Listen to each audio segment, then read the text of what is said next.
Bonjour à tous, bienvenue dans Fil de Science, le podcast Futura où nous retraçons l'actualité de la semaine.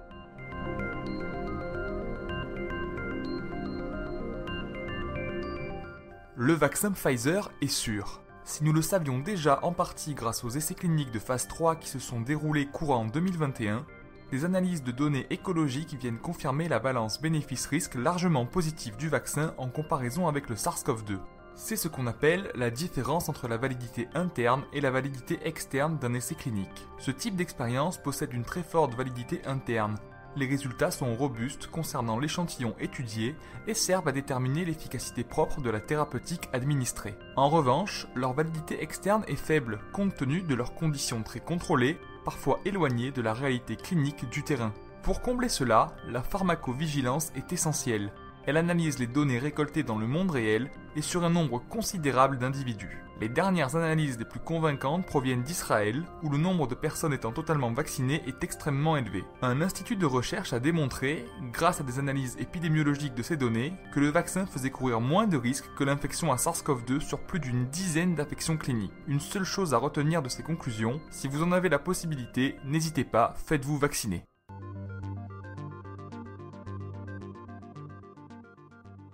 Faut-il réellement scruter les exoplanètes semblables à la Terre pour espérer y trouver de la vie ? Pas forcément, selon des chercheurs de l'université de Cambridge qui pensent pouvoir relever le défi en cherchant du côté des exoplanètes plus grosses et plus chaudes que la nôtre, recouvertes d'océans et entourées d'une atmosphère riche en hydrogène. Pour soutenir leur programme de recherche, ils se basent sur des observations récentes qui vont à l'encontre du postulat admis que la vie ne peut pas se développer dans des atmosphères riches en hydrogène compte tenu de la pression et de la température trop élevée que cela cause.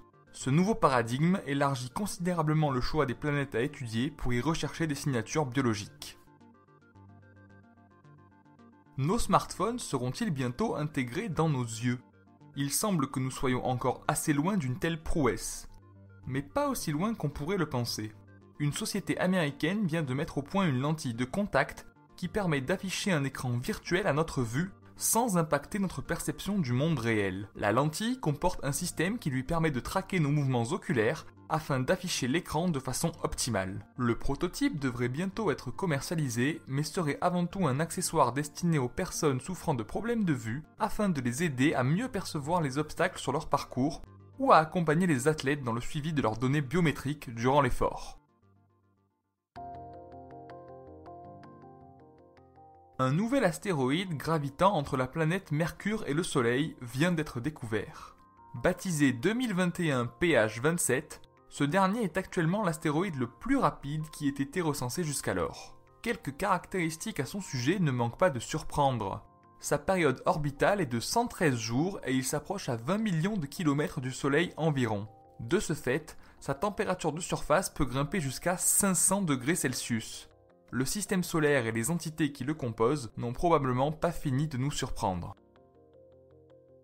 Et pour finir, un rappel vaccinal d'espoir. Si le doute subsiste concernant l'efficacité des vaccins actuels contre l'ensemble des variants possibles du SARS-CoV-2, la recherche mondiale ne chôme pas. Des scientifiques de l'université de Singapour viennent d'observer que les personnes guéries du SARS-CoV-1 produisent une flopée d'anticorps circulants qui luttent en théorie contre les 2 SARS-CoV connus et une dizaine d'autres virus qui se servent des récepteurs ACE2 pour infecter nos cellules après avoir reçu un vaccin anti-Covid.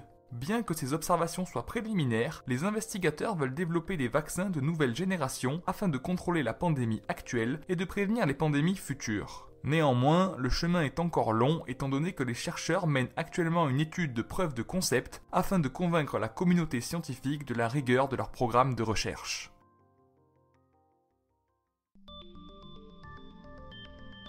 Pour ne rien manquer de l'actualité scientifique, rendez-vous sur les plateformes de diffusion pour vous abonner à Fil de Science et à nos autres podcasts.